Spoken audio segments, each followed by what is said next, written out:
Halo para pendengar, dimanapun kalian berada, selamat datang kembali di konten mingguan kita, yaitu nonton, ngeriak, dan setelah itu kita bahas sebentar episode terbaru Overlord Season 4. Saat ini, Overlord Season 4 sudah episode 12, dan minggu depan bakalan jadi episode terakhir untuk Overlord Season 4. Nah, episode kali ini cukup seru, karena bakal nyeritain Lacus diracunin, Brain bakal entet, sama apa ya satunya? Oh ya, Godzilla-nya Aura sama kodok Afrikanya Aura bakal diliatin di sini. Karena episode kali ini abang-abang tidak jelas Brain bakalan koit. Nah, untuk memperingati itu, gue sudah siapin baju kokoh untuk nonton ketika bagiannya Brain muncul. Jadi jangan heran ketika tiba-tiba gue udah ganti baju. Ya, sudah siap tahlilan pak. Nah, ini seberapa besar ini ada bentuk penghargaan gue ke karakter abang-abang tidak jelas Brain. Ya udah, kita langsung aja kalau gitu. Sampai jumpa setelah gue selesai nonton. Bye-bye.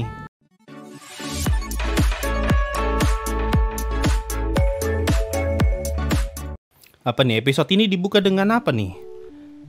Apa nih, Pandoraktor kayaknya bersujud karena dimarah-marah nih gara-gara kemarin habis sujud di hadapan musuh. Oh, berarti Pandora tadi tuh mengulang apa yang terjadi, bahkan dengan meniru suara sama gerakan ya. Makanya tadi dia niru. Dia ngulangin sujudnya Ainz di hadapan Platinum Dragon Lord, Platinum Armor. Nah, di sini nih, buat lu semua yang protes kenapa Pandora sampai sujud di hadapan Platinum Dragon Lord, bahkan Ainz saja tuh nggak masalah, bah. Ini ya, malah Ainz puji loh tindakannya Pandoraktor. Ini loh, itu tindakan yang bagus. Apabila berlutut itu diperlukan agar lawan bisa lengah, maka lakukan berkali-kali pun tak masalah loh. Ainz saja santai loh. Masa lu pada yang nonton gregetan coba. Sama satu hal nih yang lu harus tahu ya. Platinum Armor selama bertarung lawan Pandora atau Ainz itu sama sekali nggak mau ngomong loh, selain sebutin namanya ya. Sampai akhirnya waktu Pandoraktor sujud di hadapan Platinum Armor, baru tuh Platinum Armor berani mau keluarin sesuatu informasi. Harus sujud dulu baru ketahuan nih informasi. Kalau nggak sujud nggak ada itu informasi. Apalagi informasi yang dia dapat tuh informasi penting pak, tentang alasan kenapa player bisa terkirim ke New World loh. Hanya dengan modal sujud. Makanya Ainz puji Pandoraktor di sini. Kalau memang dengan sujud itu bisa ngebuat musuh lengah dan kita mendapatkan banyak informasi penting, maka bersujudlah berkali-kali, tidak masalah. Gitu. Nih, bahkan Ainz ketawa loh, seneng loh ngelihat caranya Pandoraktor tuh. Nah, di sini mereka mulai bahas nih tentang wild magic-nya Platinum Armor. Disebutin pak, world class itemnya Ainz. Ya, aduh, cuma disinggung doang pak. Setidaknya akhirnya ke-mention loh, Ainz punya world class item di perutnya. Buat lu yang nggak tahu ya, kalau lu ikutin timeline Overlord, terutama di awal banget, itu kita dibuat bertanya-tanya, ini benda di perutnya Ainz itu world class item atau bukan? Sampai akhirnya baru ke-reveal tuh di volume 7. Kalau itu ternyata beneran world class item, fix world class item. Kalau di awal-awal tuh masih ambigu, ini world class item atau bukan. Tapi di anime itu sama sekali nggak pernah disinggung. Nah, ini baru pertama kali disinggung tentang world class itemnya Ainz. Tuh, kita memerlukan informasi lengkap tentang lawan untuk bisa menang. Ini logik di Overlord tuh kayak gini. Informasi adalah kekuatan. Yang punya informasi paling banyak tentang musuh itu yang punya potensi menang paling besar. Nah, di sini Ainz singgung tentang 6 dewa besar sama 8 raja Seraka tuh yang mati, tapi sampai saat ini tidak bisa hidup kembali. Kalau memang mereka player, logikanya Ainz tuh berpikir kayak gini. Kemungkinan besar 6 dewa besar sama 8 raja Seraka adalah player yang setara dengan Ainz. Cuma, kalau memang mereka adalah player, harusnya mereka bisa saling menghidupkan nih. Tapi kenapa? Pada saat ini mereka semua sudah mati. Kalau mereka memang bisa saling menghidupkan, harusnya mereka tuh masih bisa hidup sampai saat ini kan. Tapi buktinya, saat ini mereka semua sudah mati nih. Makanya Ainz berpikir, oh ini kayaknya player nggak bisa dihidupkan setelah mati. Padahal kenyataannya bisa. Nah, teorinya kemungkinan besar 8 raja Seraka sama 6 dewa besar itu sebagian besar rasnya manusia. Makanya ketika mereka mati, kemungkinan besar mereka tuh mati karena umur. Makanya nggak bisa dihidupin lagi. Nah, ini mereka lagi singgung tentang sandiwaranya Renner nih. Makanya Ainz pengen turun dan Albedo ngomong soal sandiwara kecil. Wih, Ulbert disebut namanya loh. Aduh, Abang Brain. Oh, ini scene yang itu habis masak-masak di panti nih. Akhir-akhir ini kami kekurangan bama. Aduh, coba lihat. Apakah diliatin? Apakah ada clue? Akhirnya mereka bisa makan sampai kenyang. Kalian juga makanlah dengan baik. Oh, ini scene gak ada di novel loh. Kalau di novel ini cuma disinggung doang, nggak dijelasin kayak gini. Aduh, coba kasih lihat tanda-tanda kalau misalnya Rainer sedang melakukan sebuah konspirasi atau apa gitu kayak. Aduh tidak, tidak dilihatin kayaknya nih. Aduh, tidak aduh. Kayaknya memang itu hanya sekedar teori sih. Aduh, gue berharap coba dikonfirmasi kayak kalau Rainer melakukan sesuatu kepada anak panti. Kayaknya nggak diliatin. Emang kayaknya anggaplah teori doang itu berarti. Aduh. Lakius diracuni nih. Widih, Abang Brain sampai bikin teh. Mantap, Abang. Akhirnya ada gunamu, Bang. Luar biasa. Oh ya, satu lagi nih. Di opening of Horror Season 4, paling akhir kan kita dilatin gelas tuh. Nah ini, merefer ke sini nih. Lakius minum teh. Oh, kelihatan banget kalau mereka lagi acting loh. Di novel gue nggak notice loh kalau mereka acting kayak gini. Musiknya mati Pak di bagian ini. Ini pengen ngedrop untuk ngasih tahu plot twist nih. Kalau Lakius diracun. Tuhan, kasihan ini lihat nih, butuh berapa orang nih buat numbangin Lakius loh. Nah, ini dia. Ini bisa dibilang kayak dead flag-nya Blue Rose nih. Autornya Overlord itu pengen banget matiin Blue Rose, tapi nggak bisa-bisa. Nah, di sini bisa jadi dead flag-nya Blue Rose. Evil Eye itu nawarin ke Rainer, mau nggak ikut kami untuk kabur dari kerajaan. Cuma Rainer nanya balik nih, kalian mau kemana? Nah, Evil Eye kan ngomong, kita mau ke arah tenggara. Nah, ini bisa aja nih, kalau misalnya suatu saat Ainz pengen nyari lokasinya Blue Rose, bisa aja Rainer tuh tahu kemana perginya Blue Rose berdasarkan clue yang dikasih sama Evil Eye di sini. Karena ingat, Rainer tuh cerdas loh. Jadi kemungkinan besar dia bisa nebak tuh, oh, Evil Eye lari ke sini nih, ke sini kemungkinan nih. Kalau mau dicari, pergi ke sini aja. Nah, makanya gue bilang ini kemungkinan ini bisa jadi dead flag buat Evil Eye. Nah, negara yang dimaksud sama Evil Eye di sini itu negara, kemungkinan besar itu negara asalnya Evil Eye, namanya Inferia. Itu negara diceritain di Evil Eye bonus volume. Woi, Abang Brain sok ganteng. Wih deh, Abang Brain sekali ngomong langsung keluar musik loh. Ya, ini dia guys. Waktunya Abang Brain pergi untuk ngebuat dirinya mati. Seperti yang dijanjikan, saya akan segera berganti kostum. Tunggu ketemu Kokitos dulu deh baru ganti kostum. Iya, Brain pengen menantang Raja Sihir untuk duel. Ya ilah, jangankan Raja Sihir, bawaan aja udah mati Pak. Ada musik mulai emosional nih. Musik sudah mulai emosional di saat Brain mencoba mengorbankan diri. Bener nih Pak, setengah episode Brain doang nih. Ini baru setengah nih, tinggal setengah lagi nih. Klaim sampai tersentuh loh, sampai pengen menangis dengan kata-kata terakhir Abang Brain ini. Selamat tinggal Abang Brain. Di sini ini jadi tanda-tanda pertama kalau sudah ada perubahan di tubuhnya Rainer. Karena tiba-tiba Rainer tuh bisa sentuh pedang. Padahal berdasarkan penjelasannya Klaim kalau di novel ya, Rainer tuh nggak pernah pegang pedang seumur hidup. Kok tiba-tiba dia bisa ayunkan pedang dengan sangat mudah? Nah, di sini bakal muncul tanda-tanda perubahan pertamanya Rainer nih.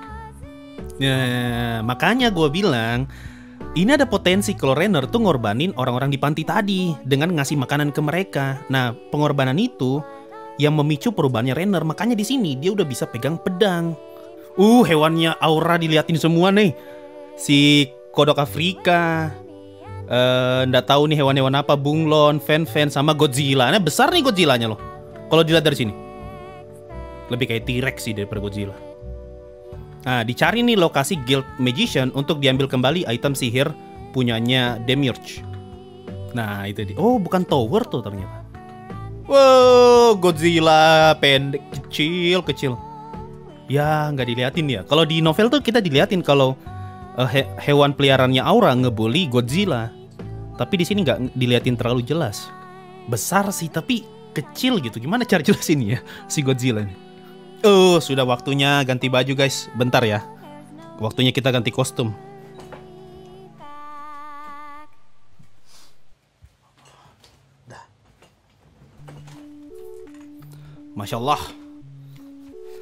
Masya Allah, kita akan melihat momen terakhir dari abang-abang tidak jelas ini. Satu-satunya yang jelas dari abang-abang ini hanyalah kematiannya. Mari kita sambut dengan penuh hormat. Ini dia momen ketika Abang Brain akan menemui ajalnya. Mari kita nonton. Lihat betapa gagahnya Abang Brain berjalan menuju kematiannya. Wih, Ves, kulihat tuh berapa kali loh sampai zoom ke mukanya Abang Brain loh. Ini habis nih, 1/4 episode habis sama Abang Brain doang nih. Setiap kali Kokyutos jalan beku pak sekitarnya. Ih, ngeri banget gitu.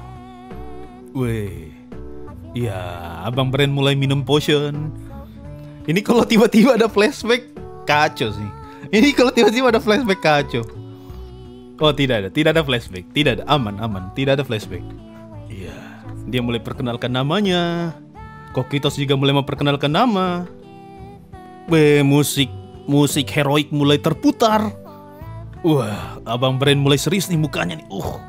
Kita lihat Abang Brand serius. Wih, sampai kayak gitu mukanya Brand loh.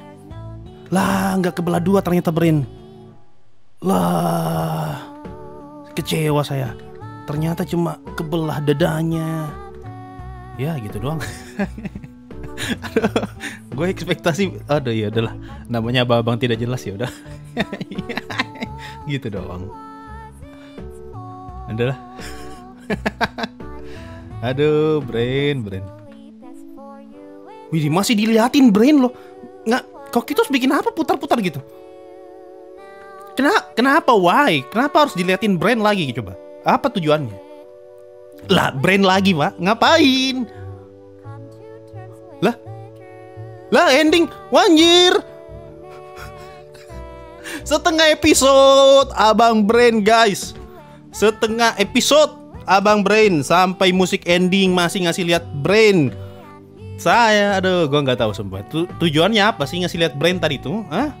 Kokyutos muter sambil ngeliatin badannya Brand buat apa? Mana Mare? Mare yang ngebukuin satu ibu kota mana Mare? Lah, ini kalau bagiannya Brand ente potong bagian-bagian ini, itu masih bisa tuh nyempilin Mare loh. Ya elah. Brand. Aduh, ada apa sih? Tolong jelaskan ke saya apa? Kenapa? Aduh. Gue kira tuh Mare bakal sekalian muncul di situ karena mereka bertiga tuh satu bersamaan. Ternyata enggak, disimpan semua buat episode terakhir. Tidak tahu kenapa Kokyutos muter, gua juga bingung.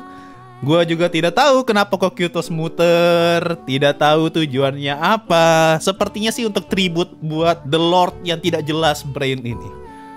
Ada Brand. Apa sih? Untuk apa sih tadi tuh kasih lihat itu coba? Nggak paham gua. Bahkan kematiannya Brand ditutup dengan ending musik. Zanak mati, tidak ada musik loh. Kok bisa itu loh Brand? Sampai Kokyutos muter buat ngasih lihat Brand dibekuin. Berapa scene tuh habis cuma buat Brand. Setengah episode ini tuh ngasih lihat Brand semua.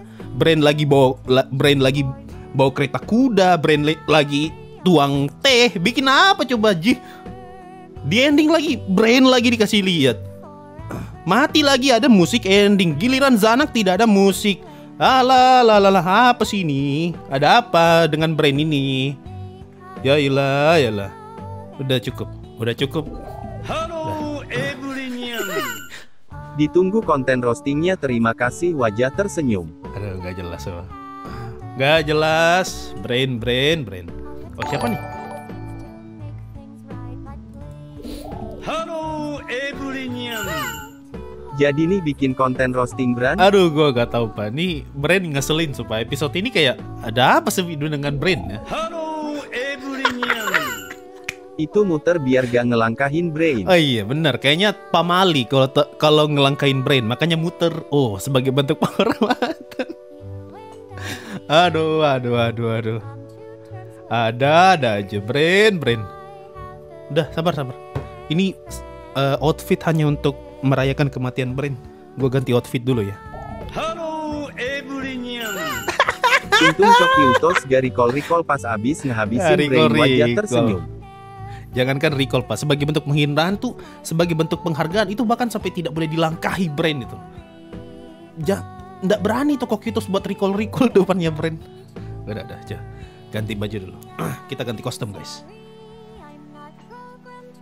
Halo everyone. Innalillahi wa inna ilaihi rojiun telah berpulang ke rahmatullah saudara Brand Unglause pada pukul 21.30 waktu Indonesia Barat. Dah, Saya sudah kembali ke kostum normal setelah tadi merayakan kematiannya Abang Brain. Yang sumpah tidak jelas sekali. Kenapa coba kok Kyutos harus puter? Ada apa? Coba nggak jelas, Lakius diapain? Lakius tuh harus dibuat pingsan dulu. At least Lakius tuh harus dilemahin dulu baru bisa di charm person nih sama Evil Eye dan biar bisa dibawa kabur. Karena Lakius itu kepala batu, nggak mau kabur. Jadi satu-satunya cara untuk agar Lakius mau dibawa kabur, bisa dibawa kabur, ya dibuat kayak tadi tuh. Ending yang sia-sia. Iya, apa coba? Apa coba Brain gitu? Setengah episode tuh Brain loh tadi. Bener sesuai ekspektasi, sesuai perkiraan kalian semua loh. Setengah episode tuh bakal dihabiskan sama Brain doang. Dan ternyata bener. Setengah episode Brain aja. Apa coba Ji? Itu mah bukan Godzilla tapi T-Rex. Kalau lu baca novel, itu apa ya? Itu kayak ngasih clue kalau dia tuh mirip Godzilla. Tapi tadi di anime malah lebih kayak T-Rex. Nah, tadi kan disebut tuh namanya Godzilla tuh Iris. Itu namanya panjang Pak, seriusan. Itu kalau di novel Iris bla bla bla bla bla bla bla bla bla bla, panjang tuh. Gua nggak hafal namanya. Nanti deh di konten breakdown gue bakal sebutin namanya. Gue bakal kasih tahu namanya si Godzilla yang versi panjang. Itu tadi nama pendek tuh. Oh ya, mengenai Brain yang tidak terbelah dua. Di novel tuh emang gak dijelasin. Di novel tuh cuma disebut kalau mereka berdua saling adu pedang dan tebasannya Brain itu dan tebasannya Kokyutos itu berhasil masuk menyentuh Brain dan akhirnya Brain mati. Nah, di situ gue expect kalau Brain kebelah dua. Kenapa? Karena Brain itu posisinya kayak lagi mencoba menangkis serangannya Kokyutos, sedangkan Kokyutos serang dari atas gini nih. Nah, itu kan artinya apalagi pedangnya Kokyutos kan panjang banget, Pak. Jadi kalau dibelah gini, ya tembus ke belakang kan harusnya. Makanya gue expect, oh ini kayaknya Brain kebelah dua nih. Ternyata tidak. Brain cuma ketebas doang dadanya.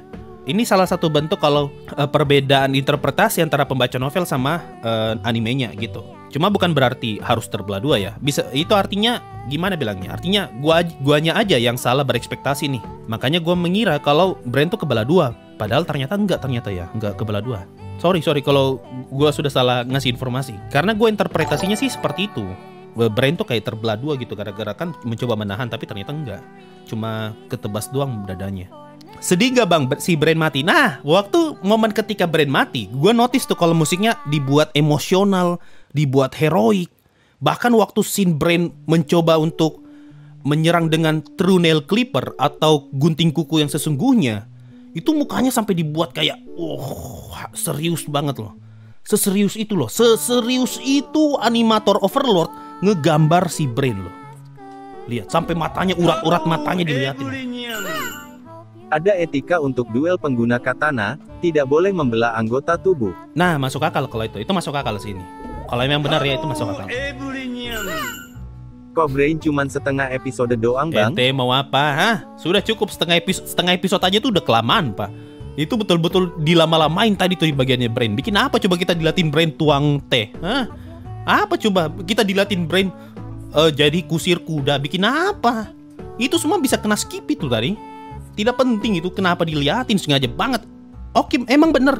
Lu mau sengaja lama-lamain 3 episode terakhir karena itu cuma 1 chapter, oke lah. Tapi kenapa bagiannya Brain yang dilamain? Ada bagiannya Rainer, ada bagiannya Lakius, ada bagiannya Pandora waktu diskusi di awal. Itu aja dilama-lamain, kenapa bagiannya Brain? Ada apa dengan Brain, Bapak? Secinta apa kau dengan Brain ini? Bagiannya Zanak aja tuh nggak dilama-lamain loh, to the point loh. Bagiannya Zanak, bagiannya Brain dilama-lamain. Nah, apa coba?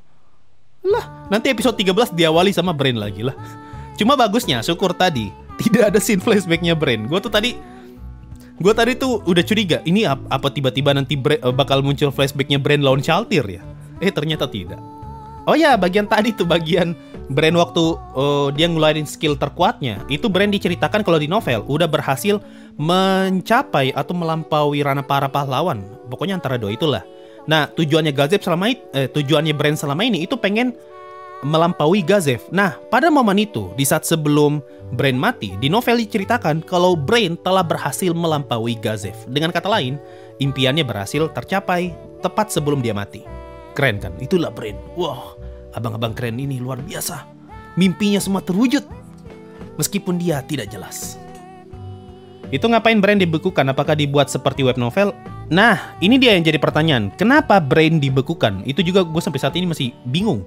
Untuk apa coba brain dibekukan? Gue curiga aja nih. Siapa tahu setelah pembantaian semua itu, brain dibawa pulang sama Kokyutos dan dan Kokyutos minta ke Ainz untuk ngehidupin lagi brain. Karena kan di situ Kokyutos ngomong tuh kalau sayang banget nih brain nih, Kokyutos kepengen ngerekrut brain. Tapi sebagai bentuk penghormatan mau tidak mau Kokyutos harus bertarung melawan brain sampai mati. Nah, ini nih yang jadi kecurigaan terbesar nih. Dia dibekuin. Di novel emang belum dijelasin sih ya. Kenapa dia dibekuin tuh nggak dijelasin emang di novel. Pokoknya gini aja lah. Jangan kaget kalau suatu saat brain tiba-tiba hidup. Nah, itu aja. Jangan kaget kalau tiba-tiba volume 17 abang-abang ini tiba-tiba hidup lagi latihan sama Kokyutos. Jangan kaget karena ya dia dibekuin soalnya. Gua sih nggak yakin ya brain bakal hidup lagi. Udahlah, dia mati di situ aja, cukup lah. Bikin apa kasih muncul brain lagi, tidak jelas sampai itu orang. Bukannya mau dipajang tapi nggak sengaja dihancurin sama Mare. Waduh, oh iya, oh bener, oh iya. Aduh, gua coba gue cek dulu. Apa gua berhayal ya? Kayaknya gue ingat deh pernah ngomong bagian itu juga tuh. Mare secara tidak sengaja nyenggol brain, apa itu cuma spoiler palsu ya waktu itu ya? Atau nanti gue coba cek di konten breakdown ya. Rainer ngayunin pedang buat apa bang? Nah, itu terhubung ke teori tadi tuh. Kalau Rainer sudah kalau tadi itu adalah pertanda kalau Rainer mulai berubah menjadi iblis. Makanya dia pengen ngetes kekuatannya nih. Apakah sudah ada efek atau belum? Makanya dia pinjam pedangnya si Gazev buat diayunin. Oh, ternyata saya sudah tambah kuat nih. Artinya sudah tanda-tanda nih dia mulai berubah menjadi iblis gitu. Apakah Rainer yang mengibaskan Razor Edge itu sudah menggunakan Fallen Seed? Iya, itu sudah tanda-tanda tuh bro. Karena gimana ceritanya coba Rainer bisa ayunkan pedang seberat itu? Padahal Rainer tuh bisa dibilang cuma tuan putri yang seumur hidup tidak pernah kelihatan lagi pegang pedang. Harusnya kan dia nggak kuat pegang pedang seberat itu. Tapi tiba-tiba bisa pegang pedang, bahkan ayunkan pak. Ayunkan baru dipasang lagi. Makanya klaim tadi heran lah, kok bisa nih orang ayunkan pedang kayak gitu, padahal seumur hidup nggak pernah kelihatan pegang pedang. Nah itu jadi clue nih, kalau saat ini Rainer udah mulai berubah menjadi iblis, makanya startnya mulai berubah, semakin bertambah. Nah kenapa bisa gitu? Karena sebelumnya dia kan sempat di panti tuh, minta bagiin makanan ke semua anak-anak, bahkan dia suruh kedua suster itu yang ngurus panti asuhan untuk ikutan makan. Kenapa? Biar mereka semua mati sama-sama kan. Cuma aduh, andaikan tadi di saat itu kita diliatin scene Rainer yang kayak tersenyum jahat, nah itu mengonfirmasi pak kalau emang tadi tuh lagi scene masak-masak. Tapi ternyata tidak. Ya jadi anggap aja lah itu semua cuma teori. Kayaknya kena tongkat Mare deh, kalau nggak salah kesenggol tongkat Mare. Nah itu nanti gue cek di breakdown ya, apakah bener. Gue takutnya itu ternyata spoiler salah. Nanti gue coba baca ulang. Bang, apakah charm personnya Evil Eye itu bakal aktif terus sampai Bluros sampai ke negara mereka tuju? Gua rasa sih bakal di spam terus. Sampai mungkin di jarak tertentu di mana Lakius udah nggak bisa pulang, itu baru dilepas tuh. Biar Lakius menerima kenyataan lah. Ya udah lu udah nggak percuma lu, kita udah terlalu jauh nih dari Kingdom, udah hancur juga, lu nggak bisa balik. Udahlah terima kenyataan aja lah. Nah di situ langsung Lakius terima kenyataan, ya udah nggak usah charm person lah, kita pergi aja lah kalau gitu. Nah ya, gitu, palingan gitu. Nah itu tadi episode 12 Overlord season 4 yang setengah episode habis hanya untuk Abang Brain tidak jelas ini. Gua tidak tahu kenapa Brain spesial itu sampai bahkan ending pak. Sampai Kokyutos tuh muter gak mau ngelewatin Brain. Apa tujuannya coba? Gua tidak paham. Kalau kalian paham coba tulis di kolom komentar di bawah. Gua pribadi gak ngerti. Coba ini apa maunya coba ini Brain. Nah sudah ngambil jatahnya nih Gredo. Episode 12 lagi tuh setengah episode diambil sama dia. Apa coba J? Brain. Episode ini yang kayaknya episode ini tuh yang diingat cuma Brain doang. Yang lain bikin apa ya? Iya yang lain bahkan scene Lakius diracuni itu ketutupan loh sama kematian Brain. Lah, udahlah itulah. Pokoknya itulah sespesialnya Brain tuh. Tidak tahu apa spesialnya sampai dibikin kayak gitu sama versi anime. Udahlah itu aja ya. Thank you semua. Sampai jumpa di episode terakhir of Season 4 minggu depan. Sudah episode terakhir pak. Minggu depan sudah episode terakhir udahlah. Thank you guys. Terima kasih semua yang udah mendengarkan sampai di titik ini. Sampai jumpa di episode terakhir of Season 4. Bye bye. Hidup brain, hidup brain, hidup brain, hidup brain. Sudah mati percuma. Mati brain, mati brain, mati brain.